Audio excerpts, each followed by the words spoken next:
John Cotton Tayloe, better known as JCT, is located in the heart of Little Washington. It was built in the 1950s and named after a prominent doctor in the area. 568 eager second and third grade students come through the school's front doors every day. Even though the students are only at JCT for 2 years, the staff has remained consistent for a number of years. A few of the staff members have been at JCT for almost 30 years. I met with Mr. Carson, who has been the principal at JCT for 15 years, and the school's bookkeeper, Ms. Clark, who is in her 30th year in the position, to find out more information on the school's budget. I was able to learn where the school gets its funding and that the school has several accounts that enables it to fund the various needs of the teachers and students. After learning about the budget, I met with the principal to discuss how money remaining in the budget could be spent to target student learning. He gave me the task of getting teacher feedback to find out how the money could be best spent. I surveyed the second grade teachers and held a grade level meeting to discuss the issue. The feedback I was receiving from the principal aligned with the responses I was getting from the teachers on their instructional needs. Second grade teachers were trained in the guided reading model this year and are expected to be pulling guided reading groups daily to meet the needs of the students in their class. In talking with the teachers, I learned that they are frustrated because they don't have the resources needed to effectively implement guided reading groups.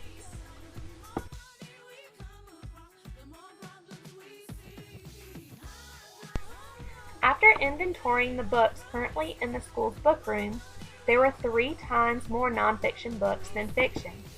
In order to better prepare students for the Read 3D assessment, students need exposure and experience with fiction text comprehension skills. After analyzing the data, it was evident that the money would be best spent on fiction level text for guided reading groups. The second grade teachers and I collaborated on which book sets would be the best to order.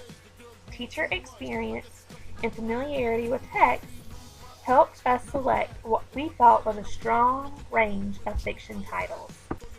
Once we wrote our proposal, presented it to the school improvement team, and got approval, the bookkeeper did not waste any time placing the order. We were able to order $5,000 worth of level texts. The turnaround time on receiving the order was about 10 business days. When I arrived at school and saw this waiting for me, it was like Christmas morning. I worked hard to get the books labeled and inventoried as fast as I could so the teachers could begin using them immediately.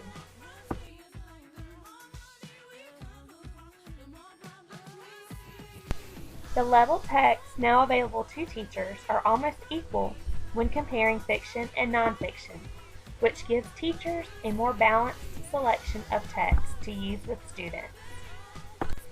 Teachers have thanked me numerous times for the work I did with ordering the books and having them ready for them to use so quickly.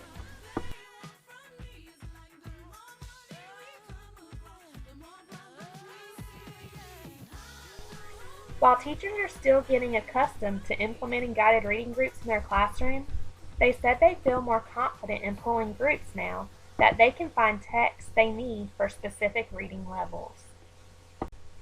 In addition to ordering guided reading level texts, the school is now in the process of partnering with the Reading is Fundamental program. The school's vision for partnering with RIF is to get as many books as possible into the hands of students and to inspire them to continue to read. The immediate impact of receiving the fiction level texts will be evident in students' performance on the end-of-year Read 3D assessment. The long-term impact is that teachers will have books to meet the specific reading needs of any child that comes through the doors at John Cotton Tayloe. Using the school's budget to invest in the students is the best possible use of the money. An investment today will help to ensure a brighter tomorrow.